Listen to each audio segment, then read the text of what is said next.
We're ready to roll. I think I will. So I have the pleasure of opening our beautiful event. My name is Charlotte Dufour, and I will be facilitating this encounter together with Joanna Ben from Nature for Climate. And so first of all, happy 50th anniversary of Earth Day to all of you. As a means of introducing our encounter today, I'd like to, my internet will be stable enough, tell you the story of how this webinar series has come about and how the adventure of listening to the earth was born and what we do. The Listening Inspires webinars were initiated by the little micro enterprise, which I created 2 years ago. It's called Narayan, and it promotes a soulful approach to sustainable development. It was born from the realization after 20 years of working on nutrition and sustainable food systems with NGOs, the UN, that the challenges we face are so complex. Our rational minds probably can't solve them alone. And we also need to draw on our intuition, our heart energy, and the sense that we're connected to something greater than ourselves. And I realized by deepening my own meditation and yoga practice that these are things we can develop, and that we are gifted, that many traditions from around the world guide us in doing so. There was also the sense that we need to reconnect with the sacredness of life in all its forms if we are to restore harmony in the world.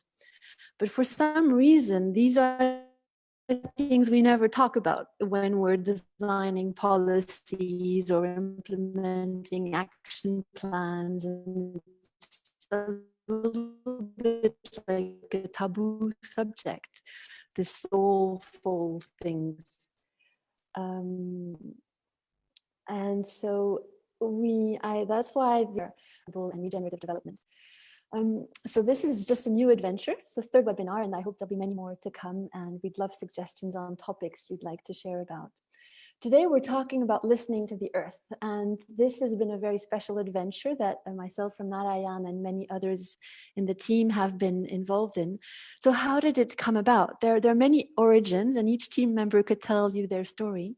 But basically, last summer, a team came together around the conviction that around the vision rather, that if people from around the world could connect with their hearts and their minds in support of the climate negotiations and big events like the UN Climate Summit, to ensure that nature was at the heart of our concerns and that we could draw on Earth's wisdom in doing so, this could probably enhance the outcomes of these negotiations, of these deliberations.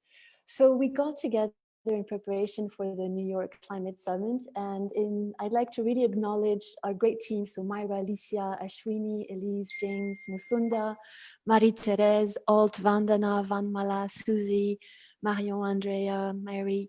All of us are volunteers with no other resources but our love of nature, our conviction that the call to be listening to the earth is worth spreading, and the joy of working together. And our ambition is to bring more mindfulness and heartfulness in climate policy and action, and to invite people to restore their intimate connection with nature, because we feel without this fundamental reconnecting, all the behavior change that's required of policymakers, businesses, consumers can't take place. And so we reach out in doing so to many partners from many different spiritual paths, or people who don't claim to have one. The door is fully open. And since last summer, with the help of partners who've joined us in organizing events for the New York Climate Summit, such as Ananda Communities, Zen Leadership Institute, Tree Sisters, and many individuals around the globe. And we've also held, Myra and I, a meditation in New York as the UN Climate Summit was opening, with the help of James and the Nature for Climate team in the Nature's Climate Hub. Things are also happening in FAO with Licia and Marco, who are just recently started weekly encounters around listening to the earth, and who hold meditations during events like the Committee for World Food Security. For the World Economic Forum, we held a guided meditation online. For the COP25, actually in Madrid, we did quite a lot holding daily meditations online and encouraging people in Madrid to open their meetings with a moment of mindful connection to the earth, 1 minute for earth. And we were really getting ready to, do something big for COP26 and all the other big events this year when COVID struck. And so since the beginning of the crisis, we've changed gear and we're doing weekly meditations on Sunday evenings, which we call Solidarity Meditations, Healing People and the Planet, which you're all invited to join. Details are on our website. We also started a podcast and a blog. And just today, with the help of Ashwini, we're launching a call to collect translations from all over the world of the words, I am listening to the earth. So it's just spreading that invitation, and this webinar is a very special part of what we've been preparing for. We're delighted you're with us, and I'm extremely grateful to Jo, who had the vision of holding a collective meditation on the theme One Planet, One Humanity, One Health, and she reached out, we joined hands, and here we are. So I'd just like to hand over to Jo to get us really started in our encounter. Thank you. Oh. Thank you, Charlotte, and thank you to everyone who's on the screen. It's really wonderful to see everyone taking this time out in what is a very potentially challenging and difficult time for people. I think, like many people on this call, we represent many communities. For myself, it's been a long time ideal to start bringing them together, which is why it's so lovely to have encountered this group of people as well that are on the same path and have the same kind of vision. So a little bit about me. I've been working on environmental issues for over 20 years. And coincidentally, when I started working on environmental issues, having been a journalist, I became a yoga practitioner too. And then more recently, a teacher. And in my day job, I work on climate change and biodiversity, and Nature for Climate, which is one of the partners of this event. It's made up of foundations, civil society organizations, and we're aligned around a single goal, which is to promote the role of nature as a climate solution and to help it realize its full potential. So today is Earth Day, and it was always going to be a special day. It's our 50th anniversary to celebrate and to galvanize action for the planet. So millions of people rallied around this idea in 1970. And yet 50 years later, we still see that so much more action is needed. So we live in very extraordinary and very sobering times. And it's sad or somewhat ironic that this 50th anniversary is also happening around COVID. And yet in some ways, COVID is a collective pause. And many mindfulness practices that many of us do practice talk about quietening the mind. We talk about becoming present, maintaining balance, and with that, perhaps being able to make conscious choices in our words and in our actions. And I feel that our work as a community to deliver outcomes for nature and climate is not so dissimilar. It's about making those conscious choices. So this is a difficult time. It's a time of realignment. Some people are calling it a great reset. And we also must recognize that there is profound suffering and trauma around this as well. So perhaps it's also time that we can tap into this collective consciousness of this global pause, which in many ways is genuinely affecting every living being on the planet. It's also highlighting the fragility of the systems that we've come to rely on as we look for a better way forward. So I firmly believe that co-creation for a better future is a collective enterprise. And more than ever, we need healers, we need leaders, we need storytellers, we need practitioners, we need our politicians, we need campaigners, we need advocates. We need everyone for the health of the planet and then the health of the collective. So with that and those thoughts, I'm honoured to hand over to Myra Jackson.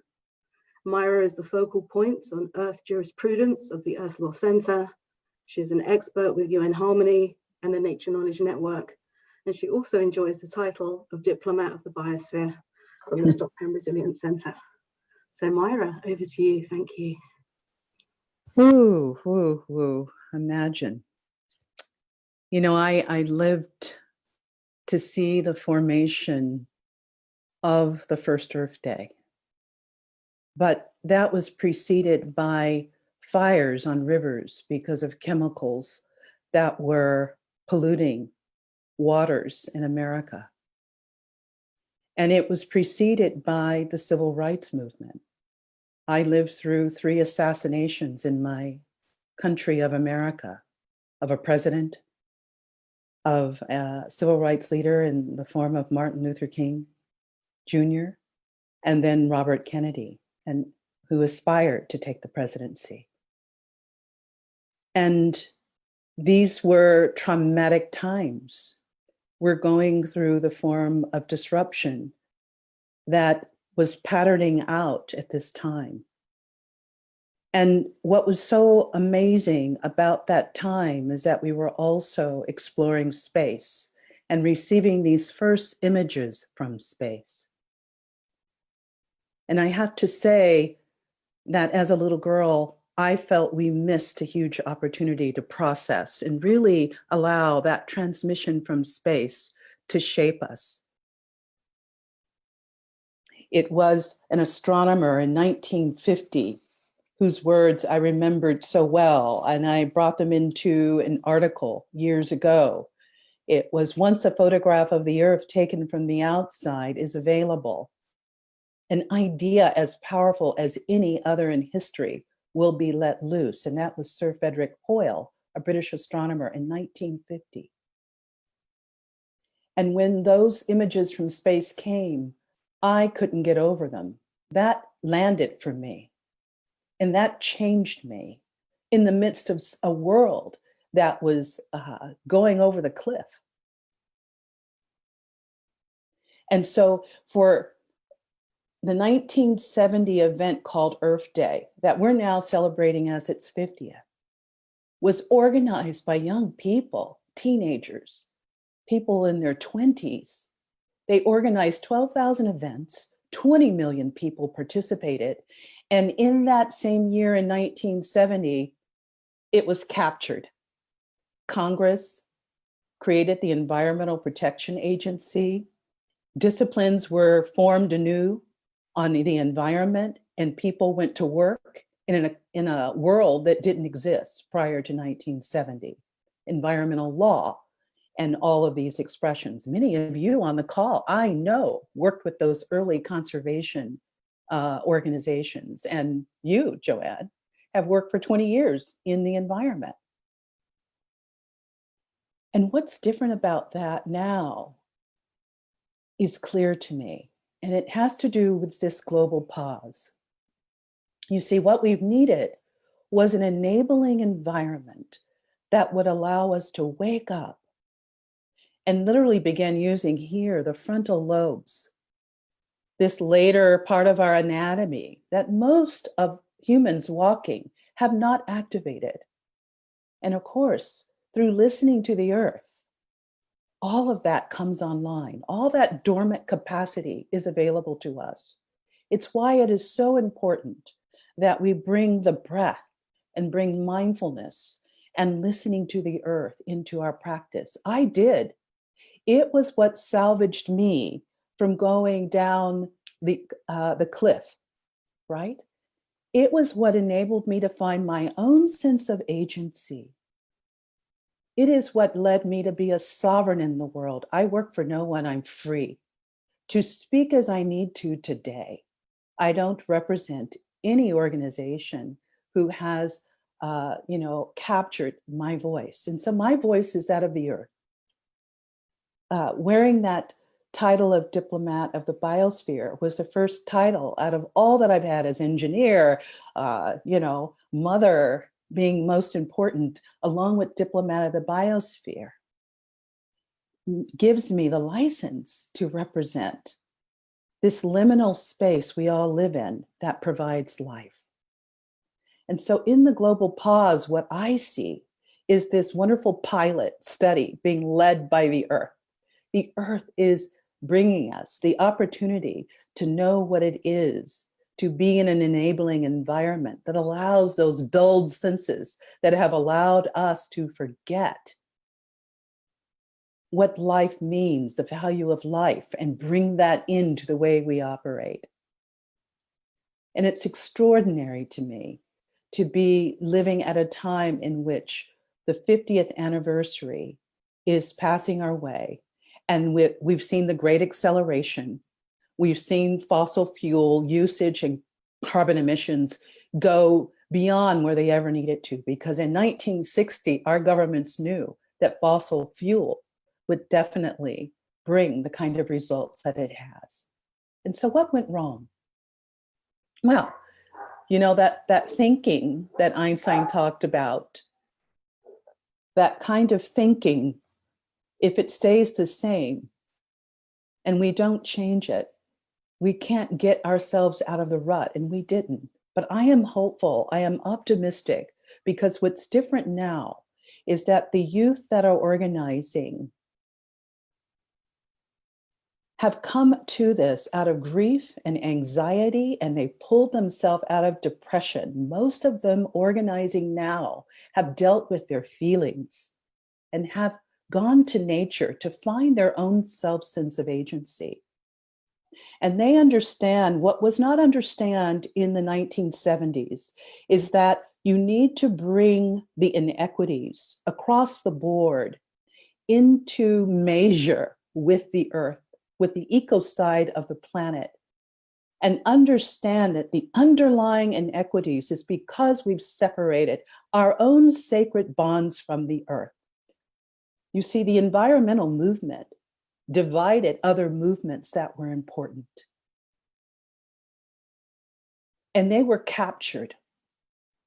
And going forward, what the youth know today is that all of the inequities are linked to the way that we've treated the earth. It's that mind that has allowed us to poison the environment and walk as if that's normal has caused this. Martin Luther King said, "I am proud to be creatively maladjusted.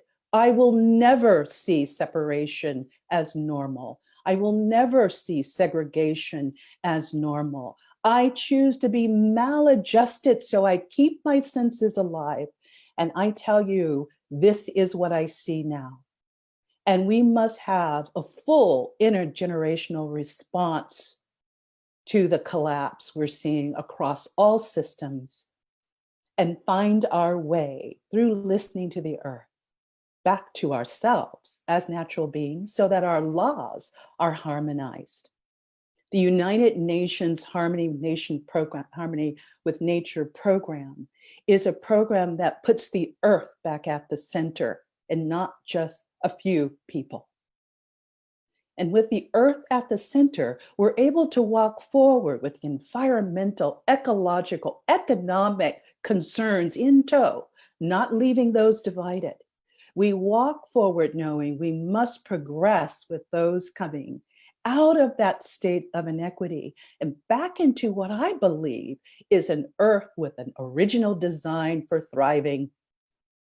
You see, that whole idea of the survival premise in our story and in our narrative is really has prevented us from not only coming together and uniting, but coming together in celebration of this incredible planet we live on, a planet whose beauty is undeniable. It is self-evident. It is a self-evident truth. And the most coherent thing that we can grasp onto is that we are natural beings and that the sun shines and the rivers flow for all. And so I see a future that's taking us in this direction, and I am optimistic. Thank you, Myra. I close there. Beautiful word to close on, optimistic. We can clap with our hands. And it's a beautiful way to bridge over to Elise Buckle. Elise Buckle is the founder of Climate and Sustainability, who's been at the heart of a lot of the climate negotiations and summits, and really very fervent defender of nature, and currently working hard with the Planetary Emergency Group to seize the opportunities we're given of the global pause to make sure that we can that our leaders recognize the emergency that our planet faces and seize this opportunity. Elise, would you like to tell us a little bit more about that? Thank you, Charlotte, for inviting us. And it's a pleasure to be here with all of you. I recognize a lot of friendly faces. And so it's such a pleasure to celebrate Earth Day today together. And Charlotte, I remember very well when we met 1 year ago on this leadership retreat hosted by Forrest D and David Nabarro. And you asked us to reconnect to nature and reconnect to ourselves. And you were so right. And in the same leadership retreat, we learned about the complexity of our living systems. And this is also so relevant because today we believe we are facing one planetary emergency. The health crisis is a symptom of something much bigger and much deeper. It's actually a triple crisis. It's a human health crisis, and it's also a climate crisis and a biodiversity crisis. If you look at where it started in China on the food market, where people were trading wildlife, wild animals for meat consumption. And this could have started here as well, because it's about the way we live and the way we interact with nature, the way we use nature and animals for our own consumption. And we know it's not sustainable. Scientists have been predicting for years that there would be more pandemics, not just because of population growth and because we travel around the world and we are so interconnected, but also because with deforestation, biodiversity loss, nature loss, and also wildlife trafficking and industrial meat production, we are increasing the risk of transmission from animals of these viruses that go from animals to human beings. It's not to say that nature is our enemy. You could say, well, actually now with this virus, nature is at war with us. But maybe it's a signal that we need to listen to the earth and we need to listen to nature, that now it's actually the time to make peace with nature. That if we want to live as 9 billion people on this planet, we need to really change the way we live our lifestyles. So it's also an existential crisis, because I think, as Myra said it's a global pause. So it's the time to reflect upon our values. What are our priorities, our values? Is it economic growth, working all the time, frantic lives, traveling around the world all the time, being stressed, producing, consuming more? Or maybe our priorities are actually health, well-being, family, love, access to nature, good food. So that's also the time for a mindset shift, and also the time to think about solidarity, because this virus is pointing towards inequalities. The poor people don't have access to healthcare, and if they get the virus, they will share it with other people. So in a way, the rich and the poor people are facing the same threat. We are all equal, and the virus doesn't have a passport. It's not French or Chinese or Costa Rican. All of us as human beings, as brothers and sisters, we have the same ancestors, and we're all facing this pandemic. So it's also the time for us to think that as one humanity, we're sharing one planet and one health. And so, yes, we need more local resilience, maybe more circular economy to have more resilience in case of such a big shock on our economy. But we also need more cooperation between nations of the world and between all the people of the world, because these problems and the solutions are being shared when we face climate change or biodiversity or health. These are public goods that we need to protect with some kind of global governance to make sure we can all have a safe future today and also in the future. So this is about the root causes of the problem. You can also think about Earth Day today and think, my God, planet Earth today is sick. Our Earth is sick. It's not just us as human beings. There's biodiversity loss, climate change, but also the forests are burning in the Amazon, the bush is burning in Australia, forests are burning in Siberia. And these forests are the lungs of the planet. And, we are now, really coughing with this smoke from the fire. And now with COVID-19, actually, people are starting to breathe again because the cities are cleaner, there's less air pollution. So it's also the time to think about this as a living system, our planet Earth as a living system that also needs to recover. So the good news is that if we want to have a healthy planet for healthy people, we actually know what the solutions are. We have the solutions. We know we can invest in renewable energy. We know that by investing in nature, we can actually deliver win-win-win opportunities for climate, people, and nature. If you invest in reforestations or if you plant mangroves, you can absorb more carbon. You can also build more resilience for coastal cities and coastal communities to protect them against sea level rise and weather events. You can also protect natural habitats for biodiversity and fish for food and families. So these are all opportunities that we could unlock, because there will be trillions of dollars invested in the economy this year and next year. So Christiana Figueres was saying we may have 5 to 10 years to solve the climate crisis, where maybe we only have 6 to 18 months to do that. The focus now is really to put pressure on our decision makers to shape these economic recovery plans, to make sure that there is a strong solidarity response, to make sure nobody is being left behind in terms of access to jobs, access to health and food security, but also to phase out fossil fuels. Now is the time. Oil price is so low, we can actually have a carbon tax and redistribute the income. And we want to make sure that climate and biodiversity stay at the top of the agenda, because this is our life insurance for the future. So with the Planetary Emergency Partnership, and I'm glad Nature for Climate is there as one of our partners, Club of Rome, WWF, but many more, 180 partners, and all of you here are welcome to join. We wrote and shared this letter, a call for action that we've sent to the G20 finance ministers, asking for a solidarity response, green economic recovery, and climate and biodiversity at the top of the agenda. And the G20 finance ministers agreed on one point, which is that we need an environmental sustainable recovery. So now is the time for the global economic reset, rebirth, life regeneration on Earth. And there's a time for hope and collective action. Thank you so much. Thank you so much, Elise. And thank you also. Elise guided a beautiful meditation a few weeks ago on our Sunday evenings. And I think the value of listening to nature, listening to our inner selves for informing the great kind of policy advocacy she's been leading. So thank you. And now I'd like to hand over to James, who's also been a great partner for Listening to the Earth and a pillar of Nature for Climate, together with Lucy, whom say hello to. The two of them are an amazing team. And can you tell us, James, a bit more about nature-based solutions in all their dimensions as we try to address this planetary emergency? Thanks, Charlotte, and Joe as well is a very active member of Nature. Yes, of course. Of course. How wonderful introduction today.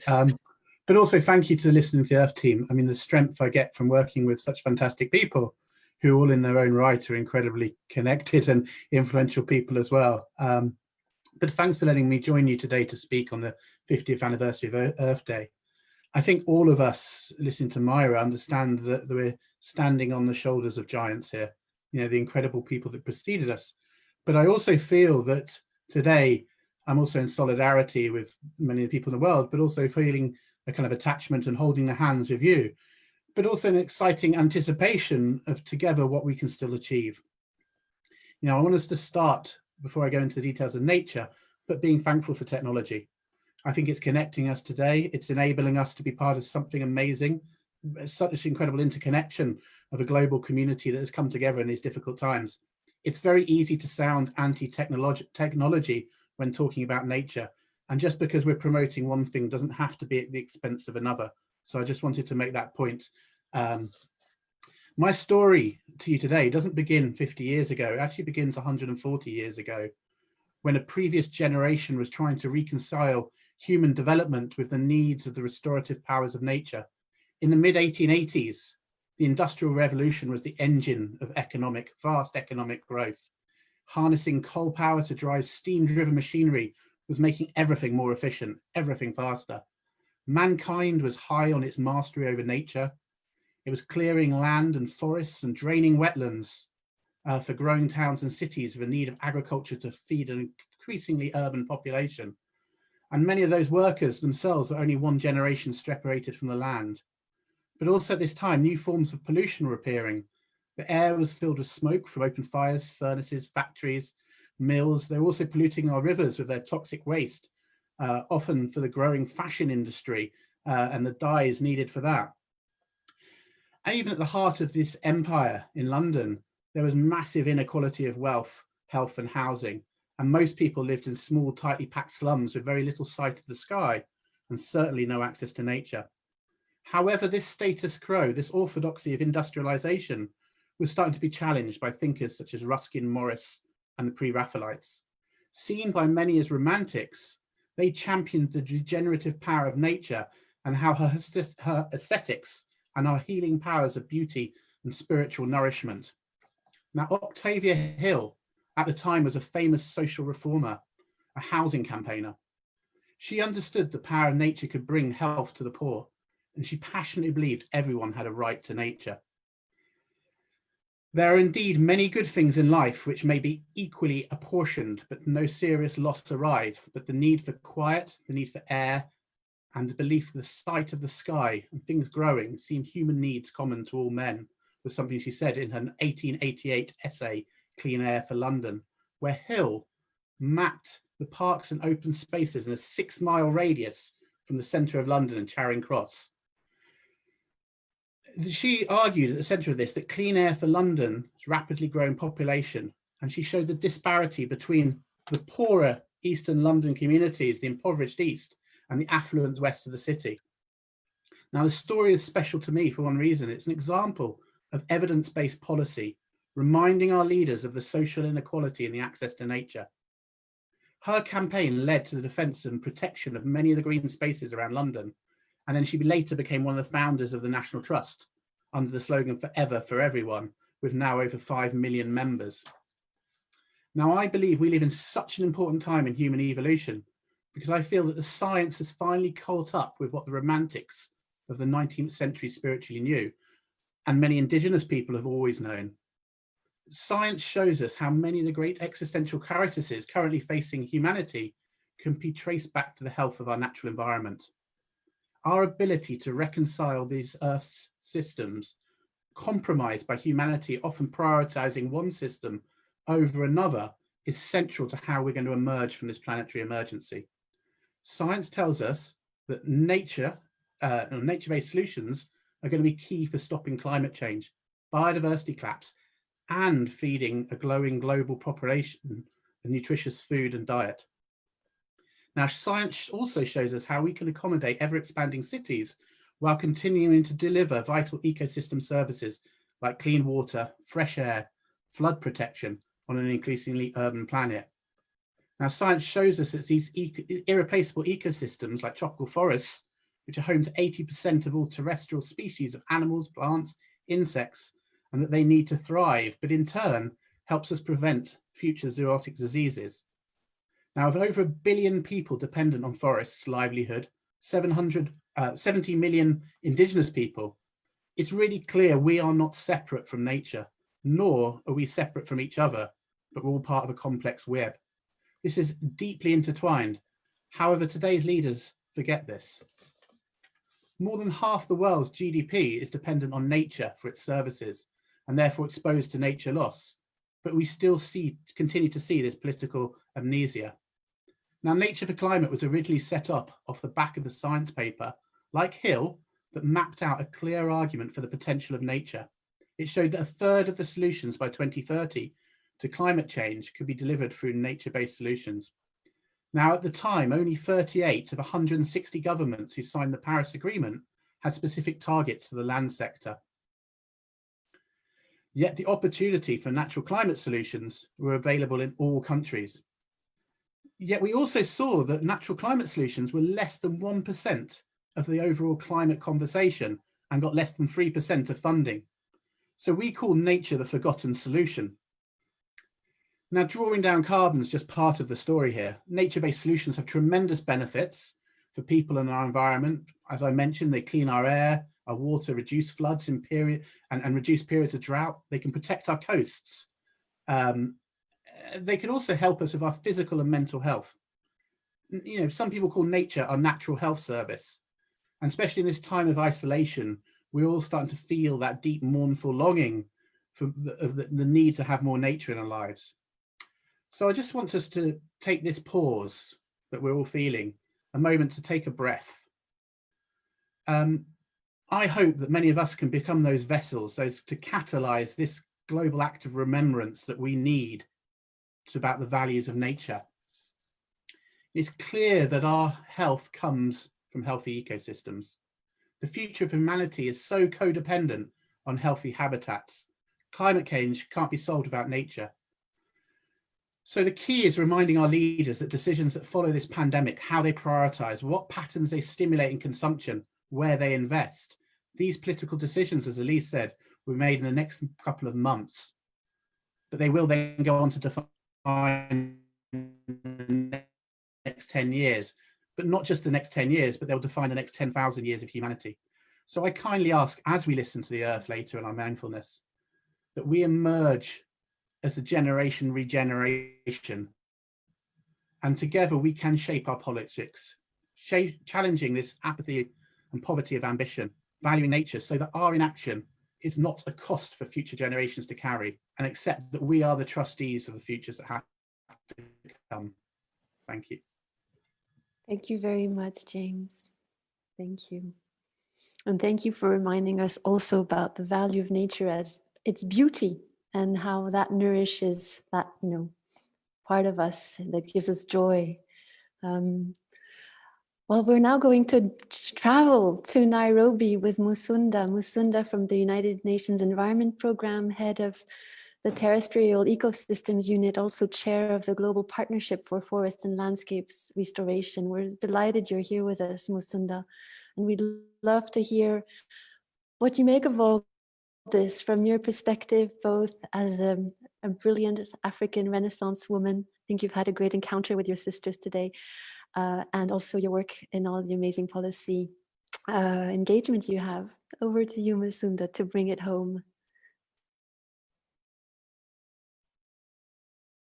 Can you unmute yourself? Are you there? Oh, thank you. No, thank you so much. Oh my goodness, so great to see familiar faces, unfamiliar faces. Myra, your intervention was beautiful, humbling, and I just want to start my intervention from my heritage. I was born in Zambia, dual heritage to a South African mother and a Bemba father. So these heritages have influenced me in many ways: music, the sounds of nature, language, creativity on many levels. And perhaps even though I've lived in many parts of the world, maybe it's the reason I actually don't own a television.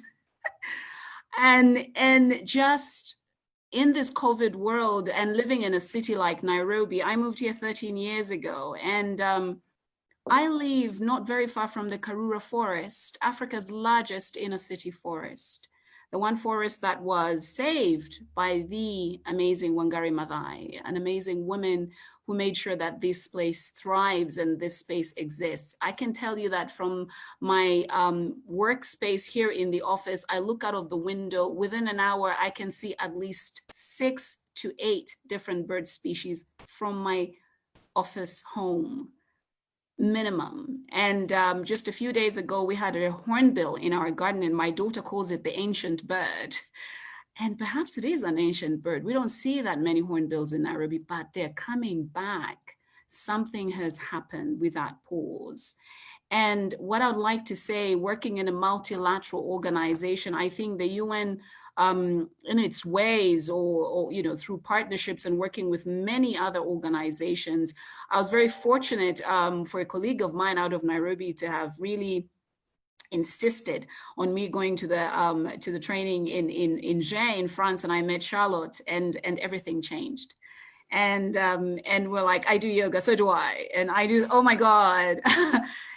So you meet all these like-minded people that the universe brings to you. And in bringing these like-minded people, and Myra, what you said so fundamental, that 50 years ago, there you were witnessing all these different waves. And 50 years later, I think Earth said, I will show you what it means to have a pause.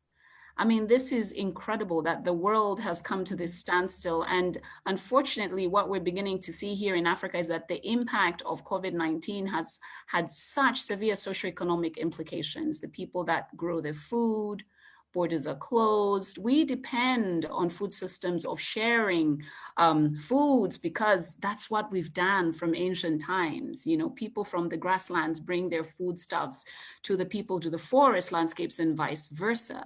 And even when we have these borders per se, these, you know, agroecological systems and food systems have existed for a very long time. Unfortunately, that's been stopped and people are suffering. And we're also seeing rise in violence, you know, domestic violence, women are suffering. How do we then navigate this world in, you know, seeing all these different dynamics that are manifesting? And I also just want to say for, you know, friends here on the call who've lost loved ones to COVID, I'm terribly sorry because it's changed. We're all changed forever. But what does that change mean for all of us? I was fortunate enough to have been part of a team that guided or kind of contributed to the UN Decade on Ecosystem Restoration, which was passed as a UN General Assembly resolution on the 1st of March 2019. Lena Paul, who was the Minister of Environment for El Salvador, pushed for this. And as you know, in this multilateral process of negotiation, it was incredibly unprecedented that within, if not less than 6 months, a General Assembly resolution came through for the world to say, we need to do something about what we've done to this earth. But what's also wonderful about that resolution is that it does not start with the word restoration. It starts with the word conserving. Can we conserve what we have? Because even when we lose what we have, it may never come back. So even can we restore what we also have? And I was fortunate enough to have been part of a team that was moderating sessions in Madrid with indigenous peoples and traditional peoples who were saying, actually, the word mainstreaming doesn't even make sense to us in our languages. Weaving makes sense. How do we weave in and have conversations around our food systems, around rights and all of that? So in a nutshell, what I want to say, I think we really found ourselves in some level of a sacred space. And I think it's a moment for us to listen to our own voices. And it might sound scary. And for many people, it's very scary because we've been so busy, run of the mill.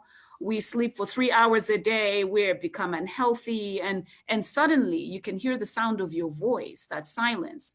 So how do we then come back full circle that, you know, whatever that post-COVID world is going to look like, it's not the world that we were in yesterday, for sure. So in closing, I want to say that for me, what's been wonderful is, you know, watching my 6-year-old and my 8-year-old come in the morning and say, Mama, we have to do our meditation this morning. And I think, you know, I'm going to do the downward facing dog and I'll think about what I'm going to do today. And it's wonderful that they're this young and they're realizing this mindfulness, but there's a lot of children that do not have that opportunity. So I also just want to share that in closing, I'm really grateful that there's so many people on this call and beyond this call that are doing so much, being hummingbirds in their own little corner, being the change, being the seeds of change, continue to be the seeds of change. And there's so many people struggling right now with mental health issues, with depression. And let's think about them. How do we, you know, support them? How can we be their support systems and their listening ear and people who are lonely, people who've had losses, and how can we come together as a collective? And so I send you love and peace from the African continent. It's been raining like crazy, but the birds and the beetles have come out. They're incredibly happy. They're flying about, and it's a moment of reflection. And I think as I go away, I just want to say one of the things that has grounded me in my being is Ubuntu, and Ubuntu is the sense of community, the being who we are as humans. How can we as a collective really practice Ubuntu and not be the selfish beings that we've been, and this destruction of, you know, the selfishness that has led to where we are today. Thank you so much, Charlotte and Joe and Elise and James and many others, Myra, and so many others for just doing this. It's so wonderful. Thank you. Thank you so much, Musonda, for these beautiful words. And let us follow your children's advice. I think we've shared a lot of wealth about what nature, how nature nourishes us, how we're one with nature, how we have an opportunity to listen to her and to tune into her wisdom that she may guide us in finding the right solutions that she needs us to help her She's like a mother. She's teaching us, wanting to guide us. And we're very lucky that Radha Gupta, a good friend we met when I was working with FAO. Radha is still in the Food and Agriculture Organization and leading alongside her professional work, meditations there.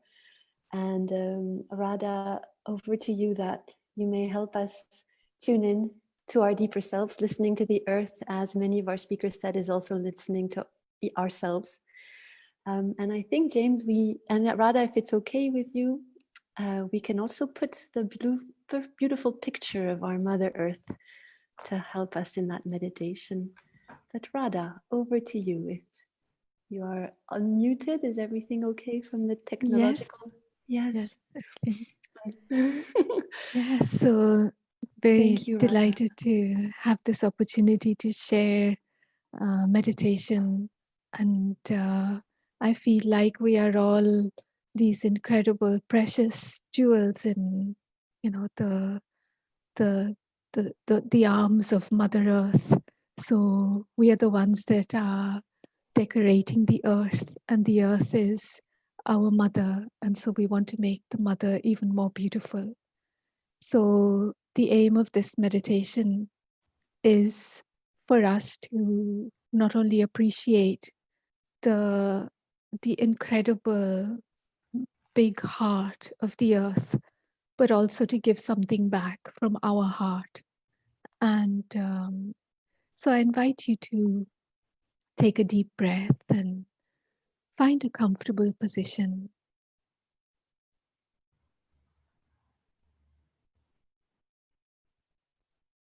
Allow all the muscles, the cells in the body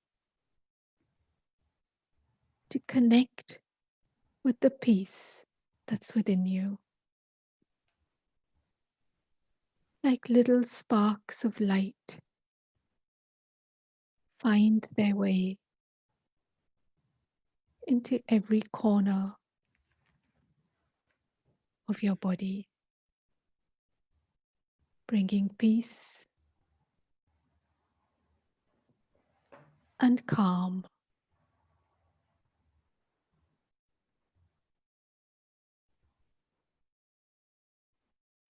And as I take a moment to turn within, on the screen of my mind, I visualize myself as an astronaut flying above the earth into the deep blue-black sky, surrounded by stars.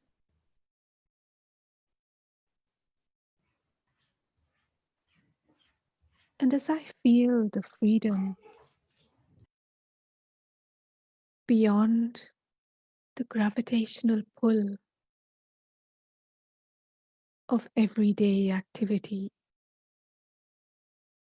of labels and roles, of tasks and issues,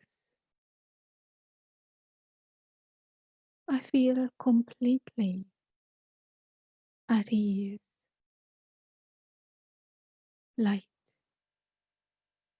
and free.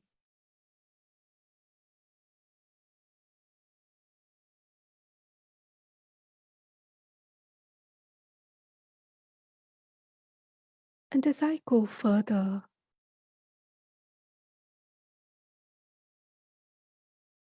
I feel connected with a dimension that is beyond everything that I've ever known. A dimension of peace, dimension of light.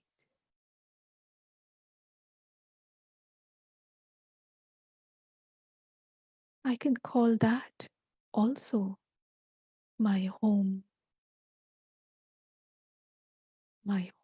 of peace.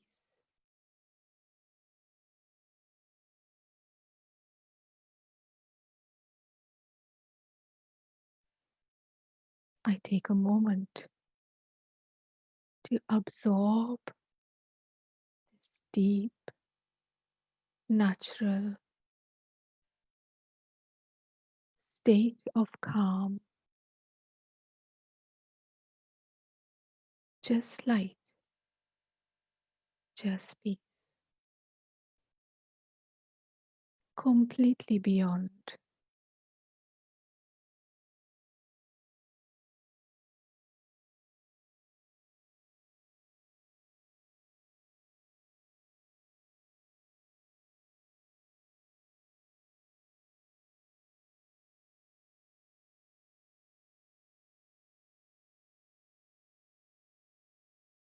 And as I gently turn my glance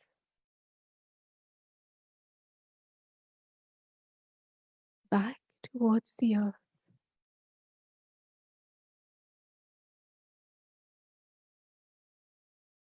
I am amazed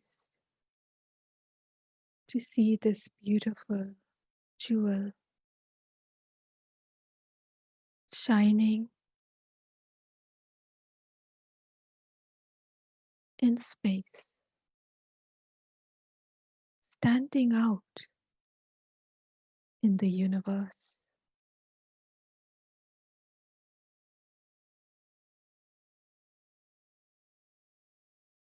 From a distance, from this dimension of light and peace, I can feel the energy of immense gratitude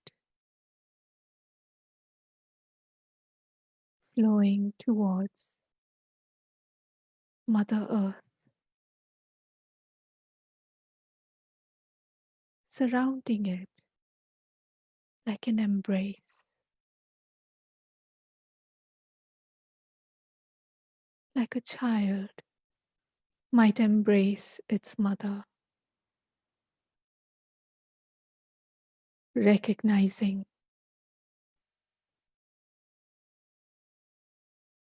the care, the sustenance, and the lessons that the mother has offered.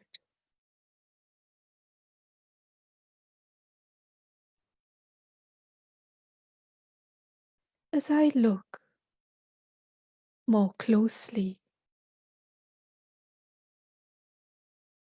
at the globe,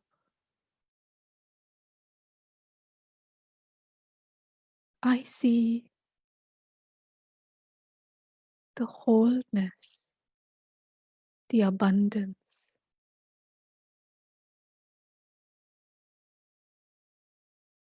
I see the 5 elements of nature dancing the dance of harmony.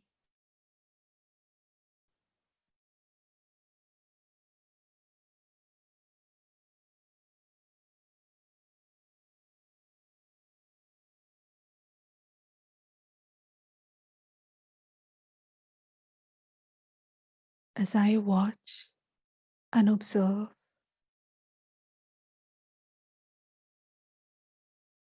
I stay connected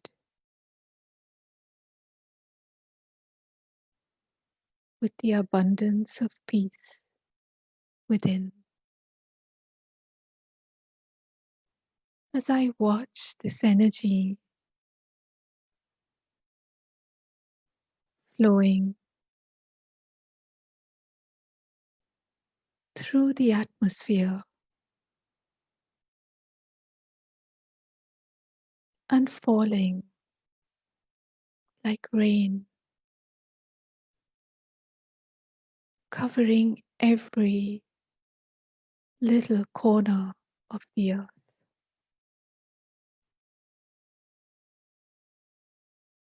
Every being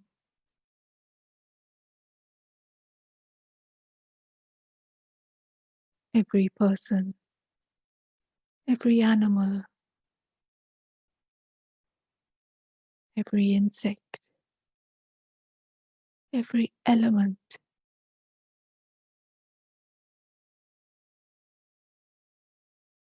begins to sing its own song and dance its own dance.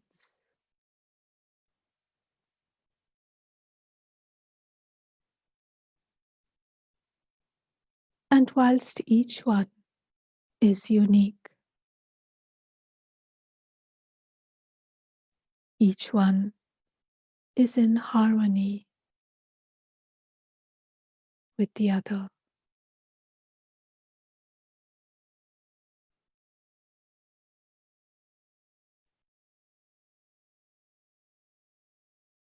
As I come closer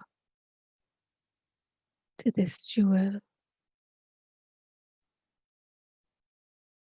I feel the gravitational pull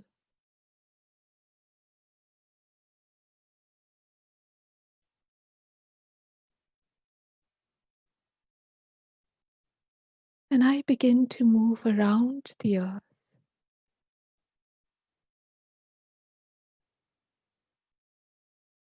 I begin to see places that I recognize, the land and the sea. And from my heart,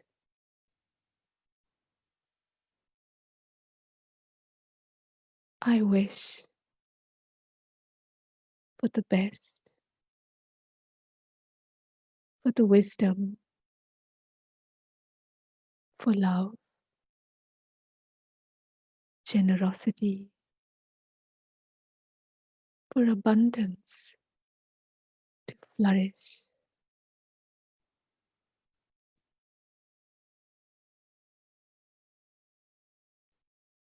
Whilst I understand the pain that is there, the sorrow that is in abundance as well, I leave aside being judgmental. I don't need the rights and the wrongs.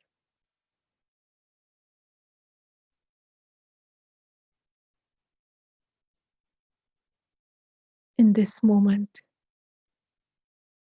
there is only weak and strong, and the weak can be strengthened. And so I deeply wish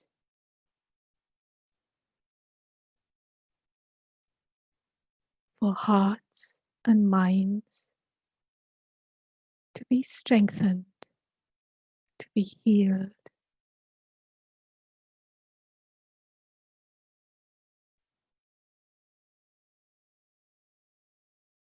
Thereby removing the suffering, the longing,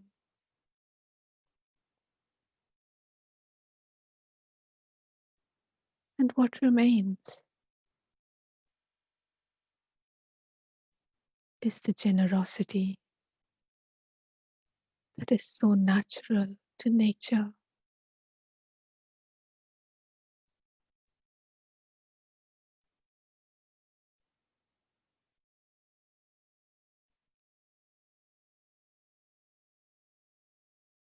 And as I come closer to landing back on the earth, very gently, very peacefully, I find myself the being of light, the being of pure consciousness,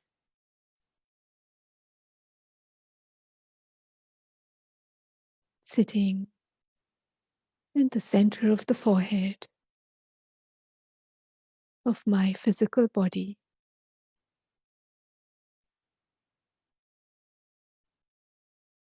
And I gently reconnect with my hands. I feel how my body feels. I feel how my mind feels. And I smile and take a deep breath.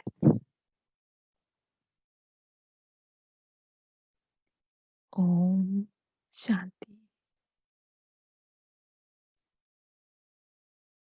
And I'd like to invite everyone to unmute and we can chant Om together. And start.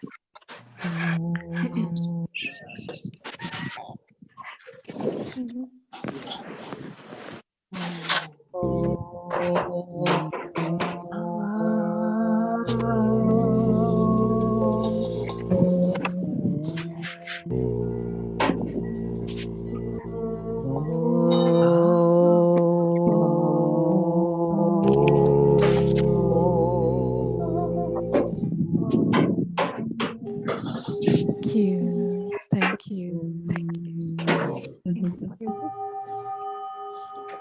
Thank you. Thank you all so much. We won't say much more so that you may stay in that beautiful, beautiful state where Radha has carried us. Thank you all for joining. I saw some families, couples joining. Beautiful to see. There's more inspirations to come, and I hope we can all stay connected. Thank you, Joe. Thank you all. Have a beautiful Earth Day. Thank you, Charlotte. Thank you. Stay well. Thank you.